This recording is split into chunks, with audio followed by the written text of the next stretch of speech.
আর এই যে এখন যে লাস্ট মোমেন্টটা যাচ্ছে, এখন তোমাদের পড়াশোনার ডিউরেশনটা মানে দৈনিক কত ঘন্টা পড়াশোনা করো, আমি কিন্তু এই টাইমটার মধ্যে অনেস্টলি যদি বলি 14 থেকে 16 ঘন্টা পর্যন্তও পড়ছি ভাইয়া এই টাইমটার মধ্যে, মানে পাগলের মতো। লাইক ধরো দিন রাত 24 ঘন্টাই পড়া যেটাকে বলে, মানে যতক্ষণ সজাগ ততক্ষণই পড়াশোনা। এই টাইমটার মধ্যে আমি এভাবে পড়ছিলাম। এই টাইমটা কিন্তু খুবই ক্রুশাল। এর জন্য আমি বলবো যে এখন গাইডলাইন বা মোটিভেশন নিজেই তৈরি করতে হবে, নিজেই গাইডলাইন বা মোটিভেশন তৈরি করে 14 থেকে 16 ঘন্টা পড়ার একটা মানে টাস্ক বা চ্যালেঞ্জ নিতে হবে আর কি।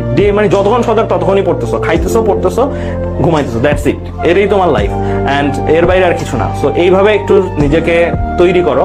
মডেল টেস্ট দিলেও যে বাইরে যাওয়া আসার মতো যত কম সময় ব্যয় করা যায়, কারণ এই টাইমটা খুবই ক্রুশাল। এই টাইমের এক একটা সেকেন্ড, আমি তোমাদেরকে একটা পোস্টের মাধ্যমে বলছি, এই টাইমের এক একটা সেকেন্ড অন্য সকল টাইমের 2 ঘন্টা 3 ঘন্টার চেয়েও দামি এই টাইমের একটা সেকেন্ড। সো এই জন্য আমি বলবো ভাইয়া বেশি সময় নিব না, কারণ এখন যে টাইমটা, এই টাইমটা মোটিভেশন শোনার জন্য আসলে